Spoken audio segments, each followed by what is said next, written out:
Hey guys, welcome back to our financial journey. This is part 4 of our docu-series on our financial struggles over this last year. We said that it was going to take like 1 to 2 months. It ended up being actually 4 months, and we're still feeling the ripple effects of everything that had happened. And that's why this video is so late. Because guys, we kept waiting for all of the trouble to stop, and well, it just never stopped. It just kept going, and over and over. And every time we're like, oh, we're in the clear now. We're good. No, we were not good. We still had problems. It took this long. I mean, we're April 20th basically now by the time you guys see it. That's how long it took. So from our problems starting like September 20-ish, it took until April, end of April to finally. It's a really long time. This is why nest eggs are so important. This is why having some money set aside is so important. Not to handle everything, but to keep you sort of on track to help absorb some of those hits that happen. Yeah. We did not have that, and so we ended up dealing with a lot of financial grief. We're glad that you guys have joined us and seen part 1, part 2, and part 3, hopefully. So this is part 4. We're really going to delve into the rest of all the crap that had kind of happened to give you guys some help if you're going through this journey as well, or if this ever happens to you, God forbid, that you guys kind of have a journey that someone else has went through. And obviously it will not be the same for you. You may own a home, mortgages will be dealt with completely different. We were renting, we had 2 brand new cars. Like obviously our situation is going to be different than yours, but it may give you a semblance of hope that even when it feels like bankruptcy is the only option, we're a testament that bankruptcy is not an option, and it really never really was an option for us.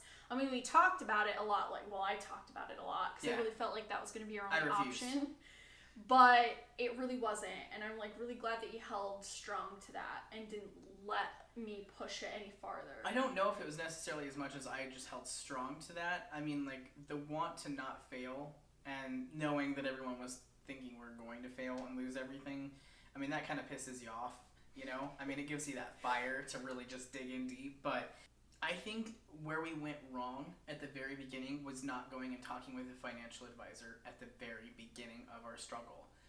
I think that a lot of us are really embarrassed specifically about how we deal with our funds and our money, and I think that that's a stigma and something that we need to break through, just like every other one that as a society we need to break through. Go to your bank. They offer free financial advisors at almost every single bank. So use your resources, do some research, learn what you can. The more you know about money, the more power you have over it, and the less power it has over you. Where we ended off is we just got through Christmas, and we thought that going into January, Sebastian had just gotten his job. He was going to get his first bonus. Like, things were going really good. And it was going to be good, too. Yeah. We'd already filed for taxes, like, the first day. Yeah, the first day that we could file for them, we did. We do that every year. Yep. We figured out what we were going to get back. Just so you guys know, we did take a huge hit for using Uber Eats. Even though we did really well on it and it really kept us afloat, it made it to where we were able to even just stay in our apartment, pay the bills to keep the lights on and stuff. It actually ended up costing us, I mean, a really large majority of our taxes. We took a loss as a business, because when you file for Uber Eats taxes, you file it as a business because you're on a 1099. So we filed our taxes, and we started to kind of get like the pieces put back together. We started making payments on stuff as we could. Yep. But we still ended up into like a territory of like we would pay something, and then there was always something that would pop up. Like, even though I felt like I had managed bills and I do the budgets, because I mean, she's an accountant. You can't get much better than that handling money. And there's just always something popping up where it's like, I thought I paid extra on the car, and then we're still 2 to 3 months behind on the cars, both of them. And so I'm like, okay, like this isn't adding up. So I'd get the statements and I'd add them up, and I'd just get super frustrated and just so angry, because no matter what we were doing, I felt like there was just no end to this tunnel of this hole that we dug ourselves into because of some poor choices. And bad timing. Yeah. It was like we would stack up in our paychecks and stuff. We'd stack it up to where we could make 2 car payments on each vehicle at a time to get us caught up. It like never made a difference. It was like sometimes the payments weren't even made, and it was weird because like there was one we actually put through and it never went through. And we didn't notice in the bank. We were like, oh, okay, I guess we're just doing a little better than we thought. But nope, that was not true. Don't believe it. So then we were an extra month behind on that. And so we're like, okay, like we're going to have to figure out something to make an extra payment because it didn't go through the bank, even though I swear that it did. And even calling and just verifying, because I was like, I don't want to have to pay another month if we don't have to. So our thoughts were, well, taxes. I mean, we had pretty big plans for those taxes. They were going to buy us a new couch, and we still don't have one. It's been a minute. Yeah. But honestly, life is life even without a couch. Like, oh well. We have 2 folding chairs. That's what we're sitting on right now. It's not like we're just sitting on the ground or anything. Gucci life. So it's like, at least we have something to sit on, and so it's not terrible. We're thankful to at least have those. I mean, Yeah. It could be worse. We have a wonderful living room to be sitting in at least. Yeah. With our, ghetto-ass folding chairs. But I'm happy to have those chairs. So I was like, we maybe should really try to be more responsible with taxes. I know that I wanted to do this, and I did consider doing this and that, and I had like a whole list of things. I was like, we could do this or this or this. Which option would you like to do? And I think we both decided, like, you know what? We stuck our hands in our pockets, we hemmed in our hod, and we got to be responsible. We got to do the best thing for us, and if we spend all of our money, and this was my thinking. I was like, I just know what'll happen too. I was like, if we spend all of our money and go buy a couch or do something like that with the money, something is gonna pop up. And then we're not going to have anything to absorb anything. And then we're right back at square one. With a couch that we're going to have to sell. That, we didn't want to do that whole thing all over. We're, like, trying to learn from our decisions of the past and make better decisions now. And so that's kind of where we've been at. It's just, like, we're not buying anything.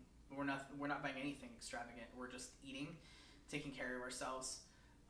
Repairing anything that gets broken, essentially, and saving everything else we can possibly save. So we ended up making the payments on the cars, and I guess there was actually, both of the cars were still 1 extra month behind. And we were like, oh my gosh, how are we going to dig ourselves out of this? But we got lucky, because I was at work one day, and one of my coworkers mentioned how you can basically defer a payment to the end of the loan. And I'd never even heard of this before as an option, and I mean, we've had, 5 car loans now? Yeah. This is the first I've ever heard of this. I mean, we've never been behind on payments before, so I guess there was no reason for me to know about it. But essentially what you can do is about every 6 months or so, depending on the loan and who has it, you can just move one of the payments to the end of the loan. And that's what we decided to do. So we looked into it. You made all the calls. Is there anything you guys can do? Oh yeah, here's this form, fill it out. Do we have your authorization? Good to go. Like, not even a big deal. She sends me something in an email, I sign it, it's done, it's over. It's over. So that one was really easy. So that got approved. So we were finally caught up on both vehicles. All the bills. There was no more worried of like, what if they accidentally tow it, even though we're paying, even though we're not that far behind. Like, that all that stress just kind of started to like melt away, which was so awesome. Nice. And then we also had a notification in the mail that they're like, hey, your lease is going to need to be renewed in a month or 2. And these are the new prices. You went into the office, or we both did, and we asked them like, well, we were considering getting a 2-bedroom apartment. How much more would it be a month? Because we're already getting our prices raised. And it ended up being only $100 different than what our new rent was going to be. So we were going to have our rent increase anyway by $100. So we're like, what's another 100? And honestly, we have the room in our budget to be able to handle that, especially when we don't have to make 2 car payments for each car a month. That opens up a lot of currency, which was good. So we decided to go ahead and jump on that, and so now we have a studio, we have an office, we have our bedroom, we have 2 bathrooms, which is the greatest thing in the world. Yep. Honestly, it's been super cool. And so just like having no more stress of like the bills and feeling like we're constantly trying to get caught up, and then being able to like move from the one apartment into the new one, it really does feel like a new chapter. A new chapter of our lives. And it was right as we had moved here at our year anniversary of moving here. And so it felt really good, like the stress and just like, I don't know, moving. It was just like taking a giant sigh for like 10 days. Just like, I can't believe we got through that. Like, that's crazy. Like, it had went for so long. Like, are we ever going to be over this? Like, are we ever going to pay for our mistakes? Are we, is this ever going to be freaking done and dead and buried? And it's like, it took forever, and then all of a sudden, it was okay. Yep. And I'm very happy to say we have just barely shy of $1,000 in savings already. Yeah. Already. And we have another bank account now. We're trying a whole new banking structure. We've been able to save a lot. We've been able to do a lot, and we still are living a really decent life. But we're finally not living above our means, and that's that's like a big thing for us, because we've just always done that. It's like we're trying to take a more reasonable approach to budgeting our money and being smarter about our money, and it's really worked. And our kind of viewpoint is every single time we try to do debt payoff, and we would get really far, but then something would happen. We'd have to use all that credit line back up to get caught up with whatever disaster happened. So now we're going to have an emergency savings and a nest egg and everything else that we need to have set away before we start hitting on our bills really heavily. And that way, if anything happens, God forbid, we have something we can pull on to save us from whatever bad thing is going to happen, because unfortunately that's life. Like, you're going to do well, and then there's going to be a decline, and then you'll do well again, and there's another decline. So this is the way that we can kind of buffer it and just kind of focus on the incline. We made some stupid decisions. We didn't have our finances together. It wrecked our credit, and now we're in recovery. That's pretty much it. Don't be us. It definitely put us back behind schedule of like paying stuff off, and that's not even a first goal for us anymore. Like, nope. we were doing it backwards the whole time. We need to have a nest egg and a sense of security, and in case anything happens, we need to have that savings before we even try to tackle debt, because we just need that first. And I think that gets you in the right mindset of like, okay, I'm saving up money. And not to touch it. And not to touch it. So it kind of gets you in that mindset of, okay, like, I need to take this seriously. And it's kind of like an exercise getting you ready for like the main event, which is paying off the debt. So after you got that all saved up, you're not missing that money because you're already saving it. So now that money gets to go towards something, and then you get to watch those bills drop. And I tell you, like, we've done it before, seeing a bill drop from like, 1,000, to 500 to 300 to 0 is like, there's something so damn rewarding about that. Like, that is the greatest thing in the world. You'll feel good about it, but save up your money, please. Like, save it up first. Give yourself some security so that something bad happens, you don't have to use and reuse all of that credit that you just worked so hard to pay off. Another thing that was like really negative about everything is we had a lot of stress initially through all of this. Like, so much stress. In part 2 or 3, we talked about selling items and doing like a quick flip in that. That didn't really work out completely. Like, we did have some things sell, but I would not recommend it to anybody that's really in a tight spot. I think making that big of a risk, like, it would have been so much better had we just sat on that money instead. Just sitting on it would have been more beneficial for us than investing it in things to sell, because we still have 3/4 of the items that we bought originally. Now, we made most of our money back, but we only sold like 2 items, so it's not enough of a profit to really make a dent. It's not. So and then break even at least. And then we stopped Ubering for now. It hasn't been a thing in our lives that we've really focused on. Like, it was there for when we really needed it, but seeing it take such a hit on us for taxes. Yeah, it was a pretty big slap. We're gonna like really cherry pick our times of when we're gonna do it. Like, during certain holidays, that's when there's a big bonus return. But I would not go above, like, I think my cap is $500. Unless you're gonna go full at it, like, then, more power to you. Just do your research on it. Find out what your tax is gonna be. Like I said, talk with someone, like a financial advisor or something. And just be aware that, like, it's kind of a temporary solution to a long-term problem. I mean, overall, just to touch again on the stress that we experienced, I mean, it affected us in so many ways. Like, it's a huge morale killer, obviously. We're trying to be so positive the whole time and just keep our spirits up, but I mean, there were so many nights we went to bed and we were just kind of like sobbing, just totally down in the dumps, just completely wasted by all the pressure in the world, and knowing that there's just not a kind shoulder we could talk to or cry on or whatever, There was definitely empty pockets all the way around. Not that we would ask for money. We still never did. We actually did make it through the whole thing without asking for a single dime, which I'm like... Yeah, we were never success. able... we were never able to get a loan through the bank. That never happened. Yeah, we couldn't borrow money from anybody. Nobody. We borrowed no money. Not happening. And we really just had to find some patience. And like one of the things I was telling you the other day is that, like, look, worst case scenario, we just keep on keeping on, just keep saving, keep doing what we're doing. Our bills, most of our bills, like 3/4 of our bills are going to be paid in 3 years just by making those minimum payments. And that kind of took a little bit of weight off our shoulders too, just knowing that, like, if we're just patient, if we don't add any more debt to our situation, it's going to make a really big difference. Like, we're going to have some serious cash flow in 3 years.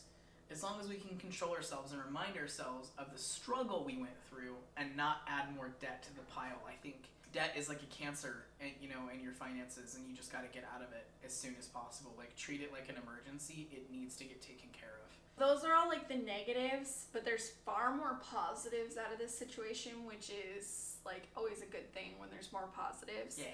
So the first one is like being able to get a new job, not only for like you, but for me personally. Like, I feel so much more appreciated.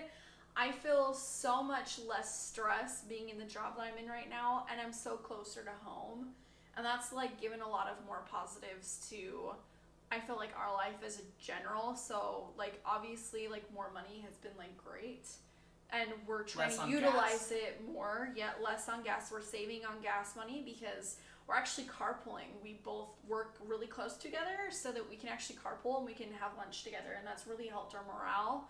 And I feel like closer to you because of being able to have more home time, and even though it's not at home, I just get to see you more. Like, I feel closer, whereas like I felt like if I was so far over there in Tempe Mesa area, if something happened to me on the road, like, I told you, like, had, like, nightmares about it, like, having, like, a car wreck and being, like, having to call you and, like, say my last goodbyes. Like, that's terrible. Yeah. And I don't have to worry about that anymore. Which is nice. So, like, we're, like, within 10 minutes or so of each other, which, like, if we had to walk to each other, like, we can make that happen. Yeah, so it kind of works out. Yeah.